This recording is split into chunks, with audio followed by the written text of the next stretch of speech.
Há um consenso de ministros do Supremo Tribunal, do seu presidente Fux, de juristas, de advogados. O consenso: o presidente da República cometeu crime de responsabilidade ao ameaçar e atacar o Supremo Tribunal e ministros, ao anunciar que não cumprirá determinações do ministro Alexandre de Moraes e ao perigosamente atiçar suas falanges contra o Supremo Tribunal Federal. E não apenas. Nesta quinta-feira, em 15 estados, bloqueio de estradas federais por parte de caminhoneiros. Caminhoneiros que estiveram em Brasília em apoio a Bolsonaro no dia 7. E vários ainda continuam por lá na esplanada dos ministérios. Um tal Chicão Caminhoneiro informa querer a destituição de ministros do Supremo Tribunal. E Bolsonaro, num áudio para os caminhoneiros, diz: são nossos aliados, dê um toque aí, se for possível, liberar para a gente seguir na normalidade. Se for possível, por favor. São nossos aliados, mas esses bloqueios aí atrapalham a nossa economia. Dá um toque nos caras aí, se for possível, tá? Liberar, tá, ok? Pra gente seguir a normalidade. Nessa tragicomédia, esse contubérnio digno da casa da mãe Joana, na madrugada desta quinta-feira tivemos algumas cenas das mais ridículas desta temporada patriótica. Vejam, ouçam os liderados do trio Bolsonaro, Zé Trovão e Chicão Caminhoneiro. E conseguimos! Fizemos parte dessa... Conseguimos estado de sítio! Vamos tirar os vagabundos de lá, conseguimos tirar os 11, nós fizemos nossa parte, viemos para Brasília, levantemos o cu da cadeira e viemos para Brasília fazer a nossa parte. Daqui estamos na concentração, participemos da história do Brasil, nós conseguimos, gente, conseguimos! Meus amigos e minhas amigas de todo o Brasil, desculpa pela emoção, mas a nossa luta, a nossa garra, valeu a pena. Ficamos sabendo agora que o presidente da República, Jair Messias Bolsonaro, resolveu agir. E a partir de agora, o Brasil está em estado de sítio.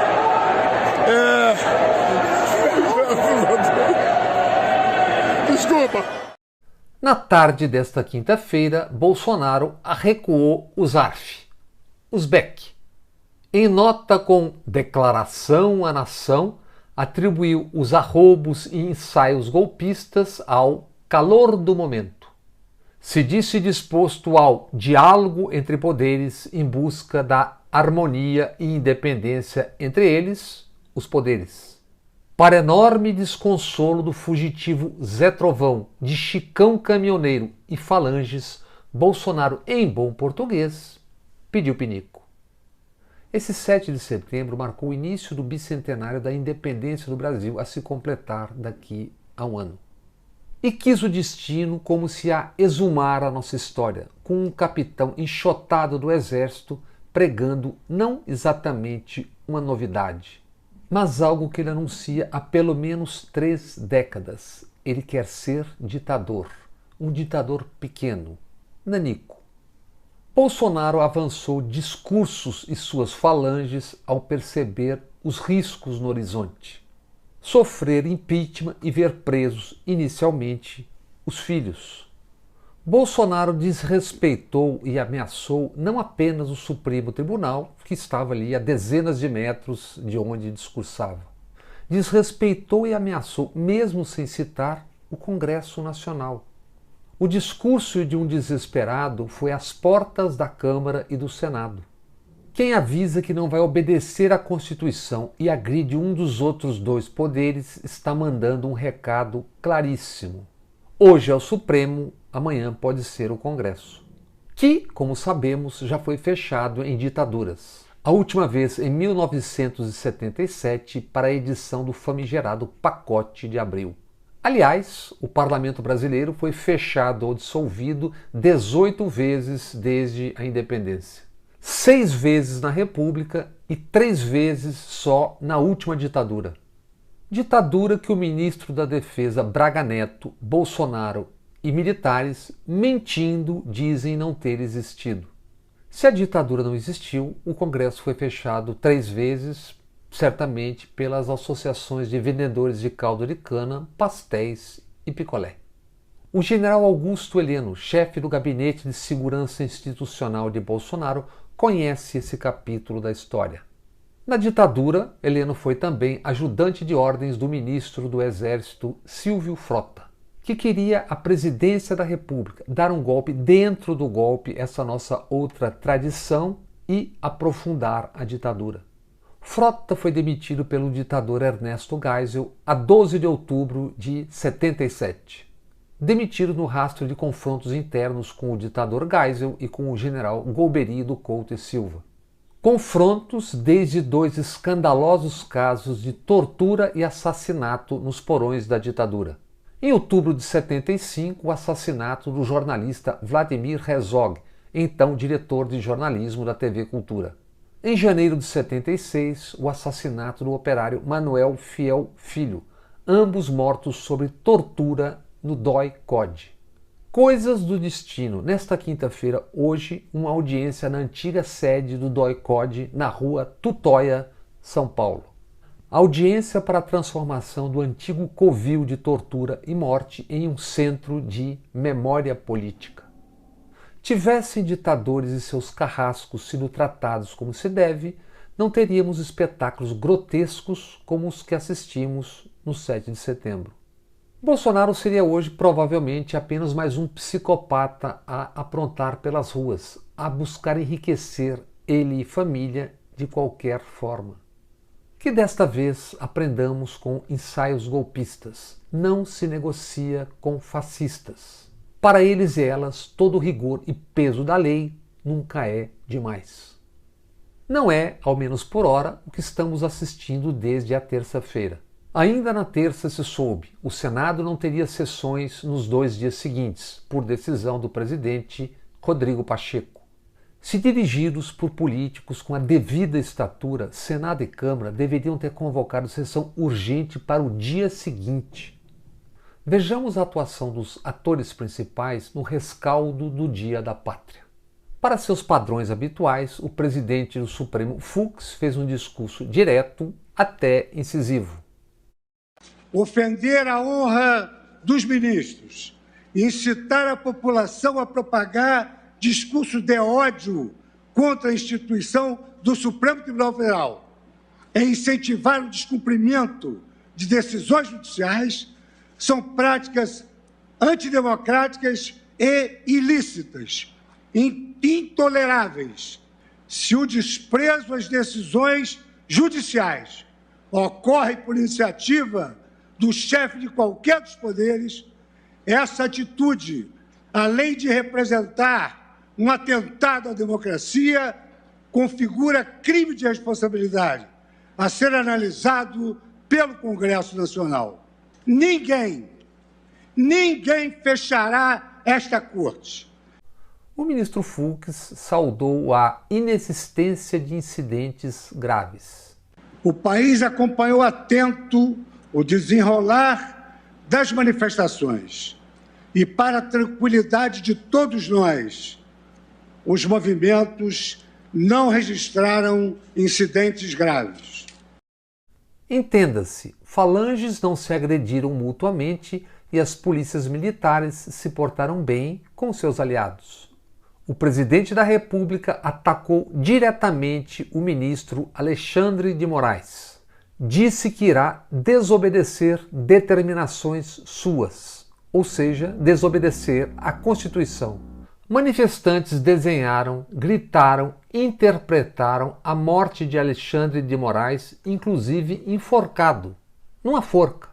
Mesmo diante de tanto, o ministro Fux foi fiel ao jeitinho brasileiro também de fazer política. Por um lado, ameaçou o presidente, lembrando-o que cometeu um crime. E por outro lado, como acabamos de ver, saudou a tranquilidade nas manifestações. Manifestações que pediram a morte do colega Alexandre de Moraes. Mas isso é só um detalhe.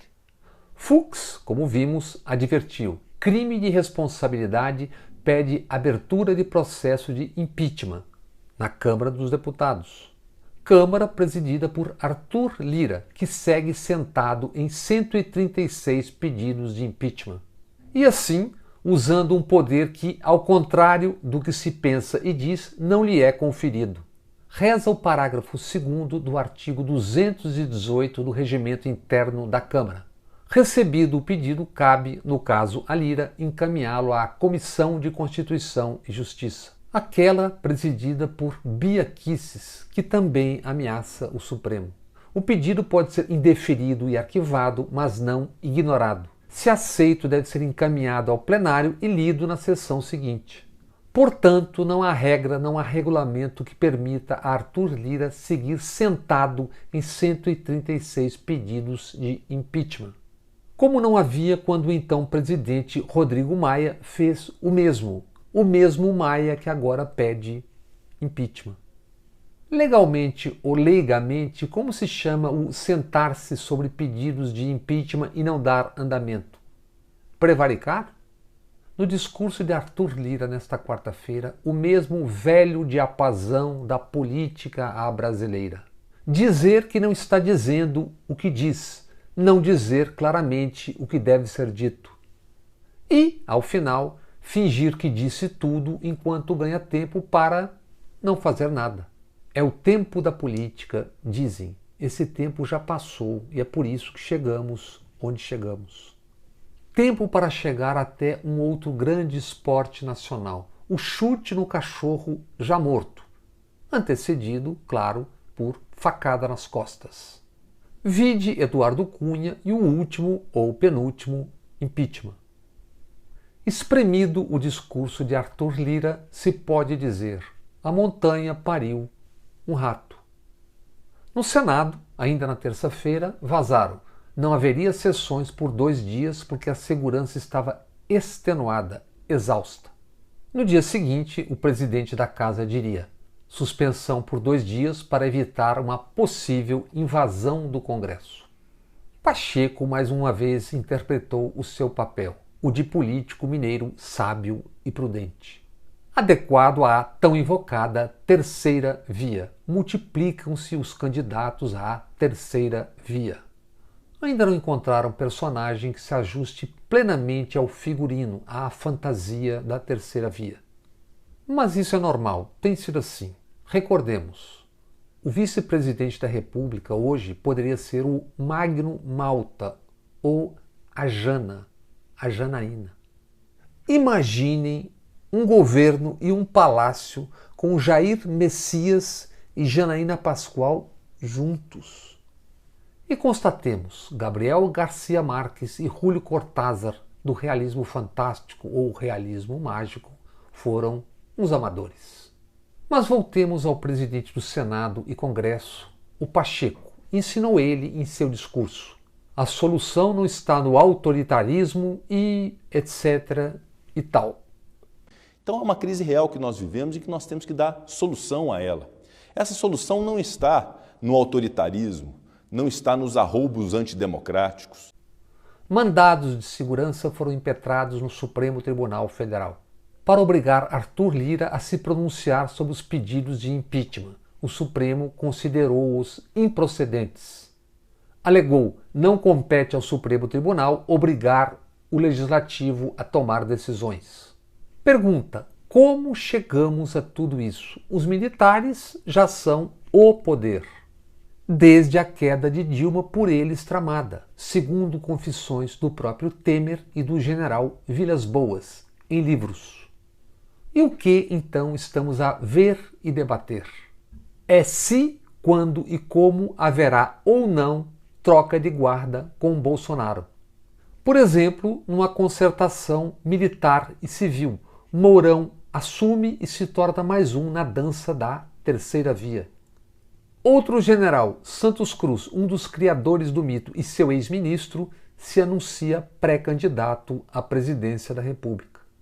Como até aqui a terceira via tem muitos na pista e não tem ninguém, brota nova ideia na casa da mãe Joana. Isso às vésperas de se encerrar o prazo para mudanças que possam valer na eleição do ano que vem. A ideia: enfiar um terceiro candidato no segundo turno da eleição presidencial. É o desespero com a falta de votos e Lula disparado nas pesquisas eleitorais para 2022. Quem buscar o estopim desse desarranjo institucional o encontrará claramente na Lava Jato. Lembremos, um juiz, Sérgio Moro, em conluio com procuradores e com a Polícia Federal, grampeou e vazou ilegalmente grande parte de uma conversa da Presidente da República. E o Supremo Tribunal, o Superior Tribunal de Justiça, a Procuradoria-Geral e antes o TRF4 nada fizeram diante de tão evidente estupro da lei. Com ampla, majestosa e acrítica cobertura midiática a favor do crime cometido, porque contra os inimigos. E por fim, nesta quarta-feira, também o procurador Aras discursou no Supremo Tribunal Federal.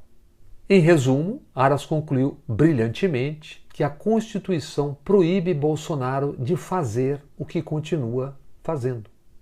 Mais uma vez, o jeito brasileiro. Até as togas sabiam que Aras se referia ao presidente Bolsonaro, mas citá-lo seria certamente um crime.